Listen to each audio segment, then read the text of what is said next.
Hey folks, welcome to the shop. Today we are going to look at the tooth of the Arrow XL Solid Series broadhead. This happens to be 175 grain. Here's the packaging it came in. 175 grain, 100% US made. That's why I like it. Heat treated, true single piece. Another reason why I like it. So there's probably a couple of reasons why you're here, looking at this video. The first one is you've already bought a tooth of the arrow broadhead, and you are wondering, how the heck do I sharpen this thing? The second reason is you may be wondering, if I get a tooth of the arrow broadhead, how do I sharpen the thing? Okay, so it's kind of why we're here. For the people in the first case, you came to the right place. I can show you how to do that. In the second case, I can also show you how to do that. But also, if you look down below in the description, there's a link where you can get $10 off these broadheads. So pretty good deal there. Now, so let's talk about this head for a little bit. So it's machined from solid piece steel. You can actually see some of the, I don't know if this is going to show up, but you can see in places like right there on the edge, you can see where there's machine marks. But I mean, they tell you this on the website. They're machined from a solid piece of steel, so that's fine. The reason I'm looking at these broadheads is, one, I like a solid piece of steel, so blades can't, be pushed back into the ferrule or the insert to losing energy or whatnot. So that's positive for me. Also, these are 175 grains. I like a little bit more weight up front, without having to put inserts. And this larger head that they're making, and I know to the Arrow, they've been out for a while, but the original heads were a little smaller.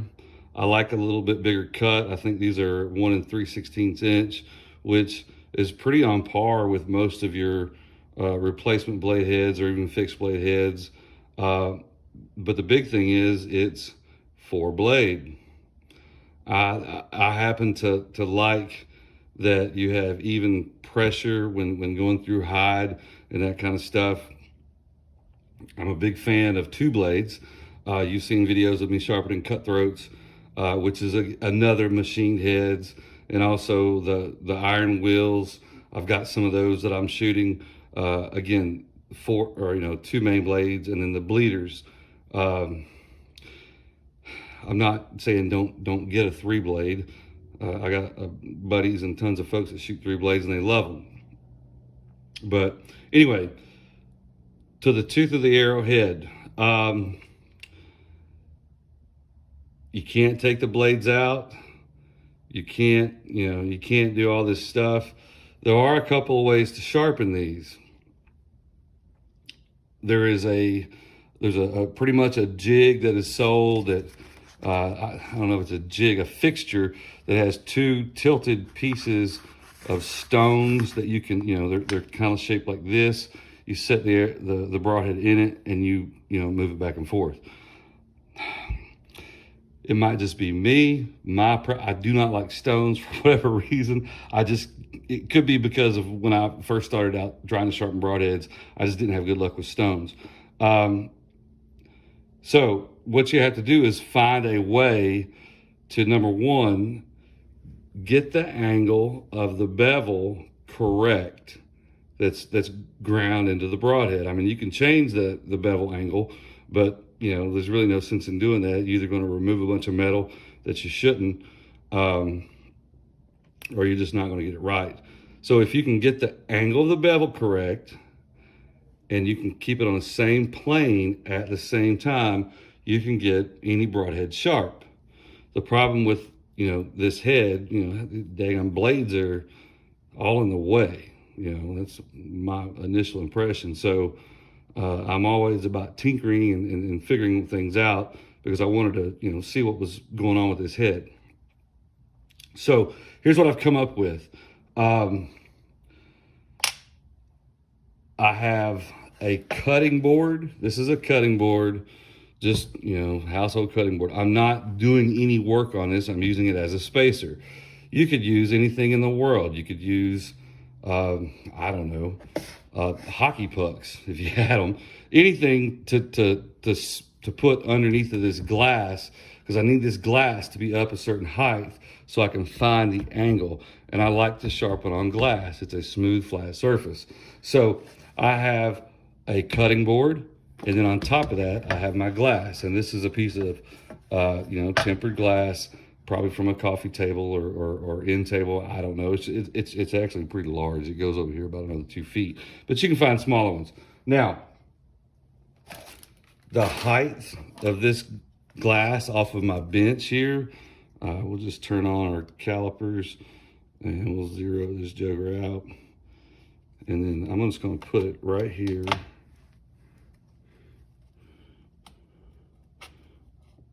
We'll go down. It's 0.620 or 6.6210 off of the deck of the bench. I'm not saying you have to get exactly there, but that's just where this one's at. All right, now, what I'm using is a KME sharpening device, okay? It has the spacer in it, okay? And I'm using the flat jaws. So these are the flat jaws in the KME device, okay? Now, this is adjustable, whatnot. So what I've done, kind of unorthodox, but again, we're dealing with a 4-blade fixed head. And by the way, this is a brand new head out of the package. I've not touched this. I've already sharpened, you know, one other one. I've got another one that I'm working on out of the 3-pack that, well, let's just say I haven't ruined it, but I'm trying to integrate the tip with the rest of the blades, right? But more about that later. All right, so let's weigh this thing. So these heads are listed at 175 grains. I don't know if you can see this. This says 174.7. And, you know, I always do this. We'll do another drop just to make sure we're right there. 174.8.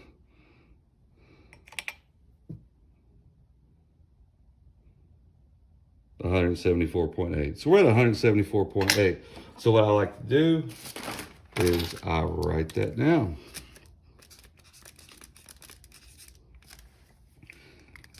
And the reason is we're going to remove a small amount of metal from each blade when we sharpen it. This particular head is brand new out of the box. I'm not going to take a bunch of metal off of it, and you'll see that in a minute when I reweigh it. But if you get a roll, if you get a chip, if you get some type of damage on this, you're going to take some metal off to get back to a nice clean edge. So if you take, you know, a half a grain off of this, you really probably need to take a half a grain off the rest of them. So that way everything is still true, balanced, you know, that way you don't have it wonky when it's spinning. All right, so that may be a little bit more than what some people want to do, but that's just the way I do it. All right, now, to see if you've got the angle right, and what you're gonna have to do, if you can't get, you know, 0.62 or whatever, get whatever height you can. Let's go ahead and get this thing mounted up in the device. And what I like to do, because we're gonna be rotating this inside the device, I wanna get the back of this threads even, and not past, but just even right here, because again, I want to be able to rotate it. And then I'm going to tighten this down. Let me get my wrench and lock him in there. Now, you don't have to go all bonkers on there. Now, another reason why we space this off of the ground is because, you know, our broadhead is here. And when we tilt it, or when we try to sharpen it, this blade would hit our bench or whatever we're trying to use. So that's why we're trying to raise this up. All right, so we're gonna put this in the device. Now, what I'm gonna do, just to verify we've got the correct angle, I'm gonna take a Sharpie, go on here, I'm gonna hit this side, and I'm gonna hit this side. All right, that way we know we're not hitting. Now, I'm not gonna be removing any metal here. This is cardboard with polishing compound. It's actually the last step, but when I'm trying to verify angle, it's the first step. So what I'm gonna do is lay this down. I'm gonna find the angle, right? And I've already found the angle, so this should be pretty much spot on. I say I found the angle with the other head. Now look there, see? We're pretty even all the way across there. The Sharpie's not completely gone, but it's completely gone in the front, but it's being rubbed on the middle of the back. So let me turn it over. Get it on there. 2 passes, and look there. We're pretty much all the way gone. There's just a little bit right there. You can see it, but I'm happy with that, okay? And the reason is I'm gonna start, even though this is a brand new head, I'm gonna start with 1200 grit, okay? And I'm not trying to remove a bunch of metal. Matter of fact, that's one of the things, if you watch my videos, I don't like to remove a ton of metal. I just want to, what I'm trying to do is we're going to do back strokes, and we're going to try to remove what burr is ever on there from right now. And there is actually a little burr on there from whatever machine they use to sharpen these. And by the way, these heads are sharp from the factory, you know, so don't let me sit here and tell you, by the way, these are dull. No, they're pretty daggone sharp. Now, we're going to make them sharper, but they're pretty sharp. They're sharp enough to hunt with. But anyway, this is after you've shot them through targets, after you've shot them through a rib cage, into the dirt. This is where this is going to come into play. So we're going to start with 1200. So I take my 1200, we're going to put it to the edge of this glass. Okay, I'm going to put a little bit of WD on there.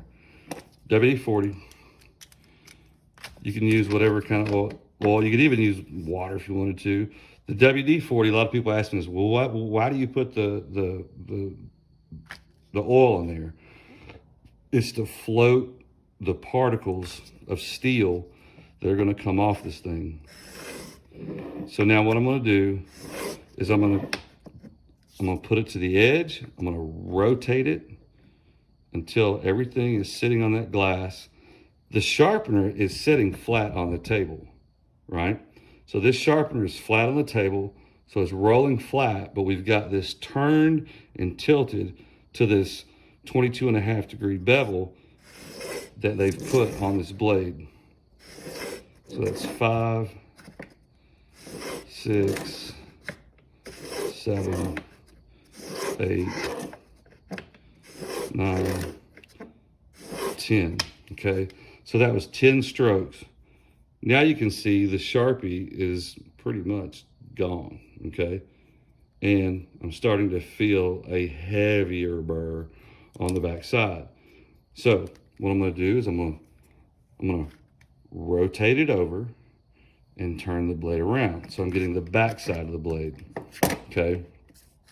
Now, again, down, and we're gonna go back.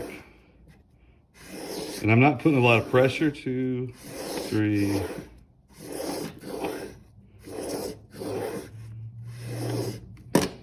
Okay. Now here, we can see that Sharpie's pretty much all the way gone. Actually, I need to go.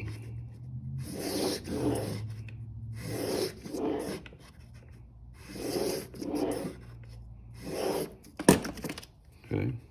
Now, here's the thing, guys and gals. Every time we pull this across the sandpaper or stone, you're actually rolling that edge over again. So I can feel the burr on the back side. So what I'm gonna do is I'm gonna go back with the same grit, and now we're gonna do 8 pulls. So 1, 2, 3.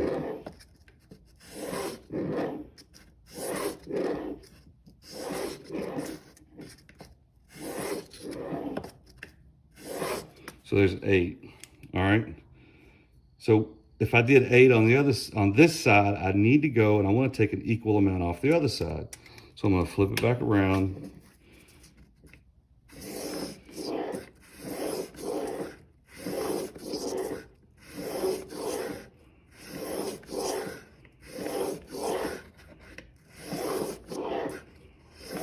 So there's 8. And here's the deal. So I'm going to flip it back over. And this time, I'm going to do half as many, 4.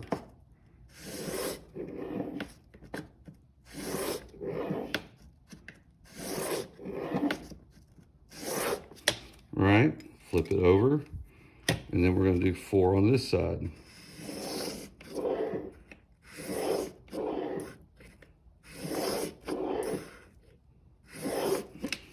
And then I'm going to flip it back over, and we're going to do 2.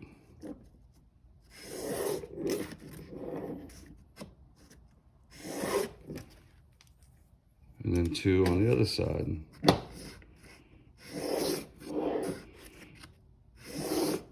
The reason we're doing this is you can't just go 1, 2, 3, 4, 5, flip it over, 1, 2, 3, 4, 5, okay? And then flip it over, do 1, 2, 3, 4, 5, and then flip it back over, do 1, 2, 3, 4, 5.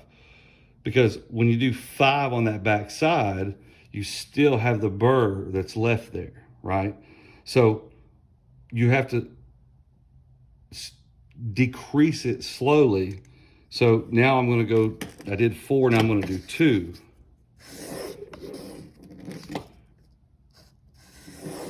All right, so I'm going to go back and do 2, and then of course the last one is going to be 1, and it's going to be super light. 1, you know, but I'm just trying to line that steel up. And really, you know, 1200 will remove metal. I mean, don't get me wrong. But when we get into the 1500 and the 2000, at that point, we're just polishing. So if I clean this head up a little bit, you know, we can see that it's actually, you know, it's getting shiny, it's polished. And by the way, it's sharp. It's sharp, but on a microscopic level, 1200 is not sharp enough for us.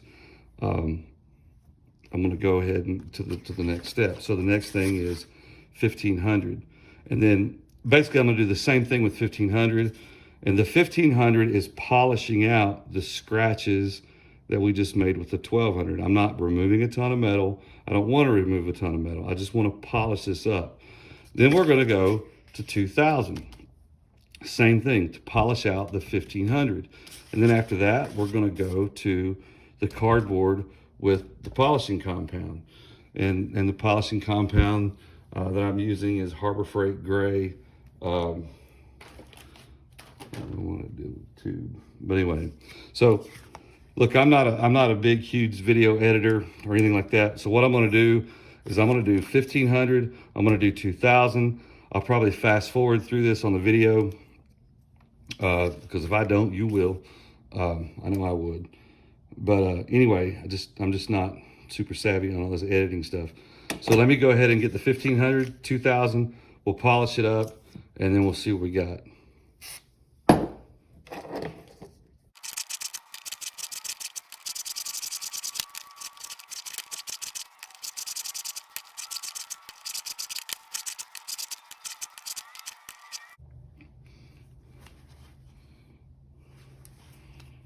All right, let's clean them up. So that was 1500. Looking real good. And as you can see, it's all the way to the edge.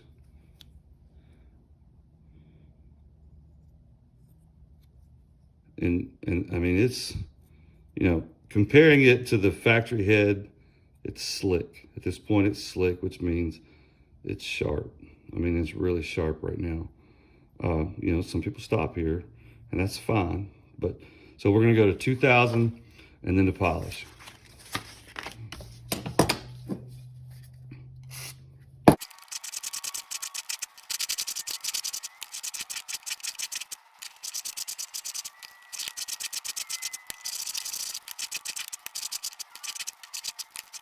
That was 2000.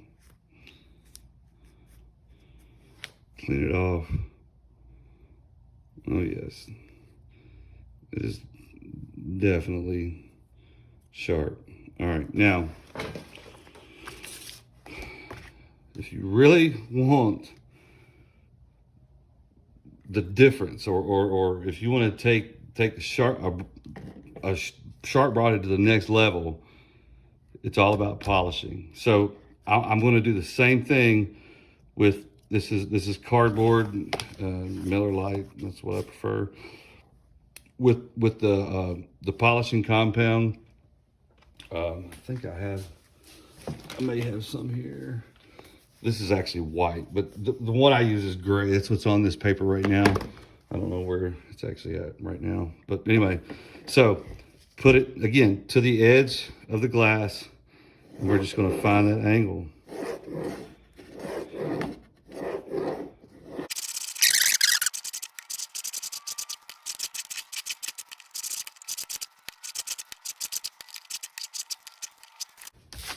All right. There it is, folks.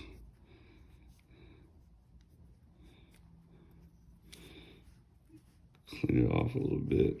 Now, let's take it out with the KME. And by the way, be very careful. It is sharp.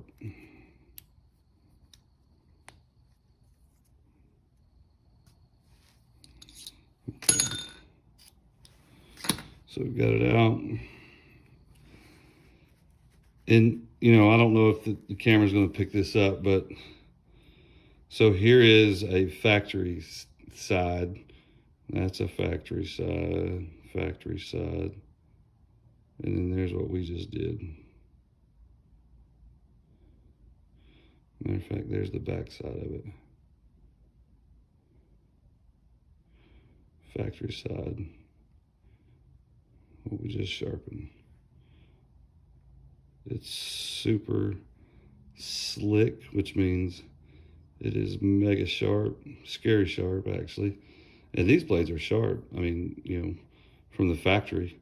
My big concern is when I shoot this through an animal, hog, deer, pretty much what I would probably target this with.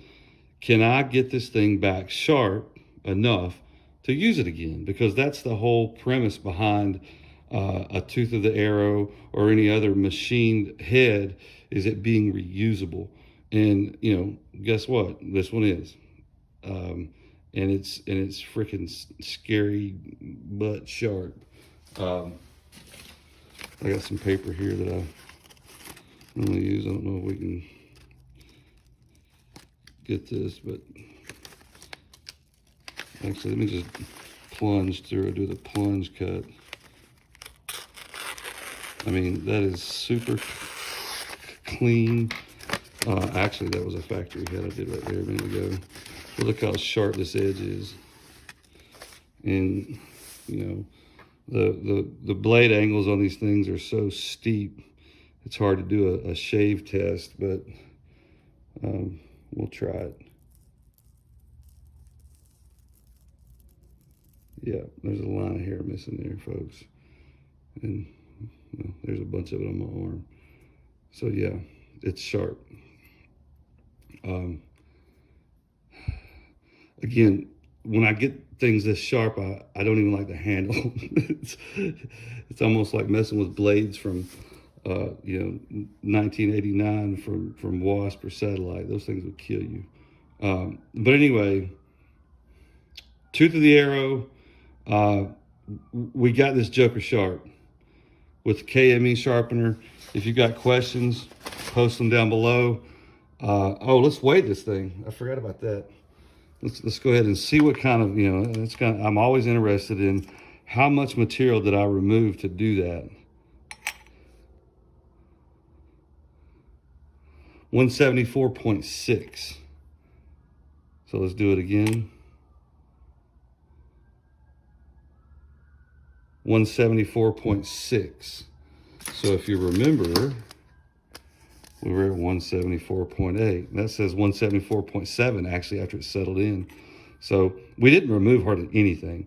So if you shot this through 174.8, so it's exactly the same. I actually went back to 7. But anyway, what I'm getting at is you don't have to remove a ton of material. So your 175 grain head's not going to turn into a 160 grain head, and that's the whole thing about sharpening. Let's get this thing back to where it was without removing a bunch of weight. So anyway, click on the coupon below, get you some heads. If you've got any questions, again, post them down below, comments even. And let's see, I don't even know what else. Hit the like button, hit subscribe. Subscribe button would be great too. Actually, even better. And we'll see you folks later. Thanks. Goodbye.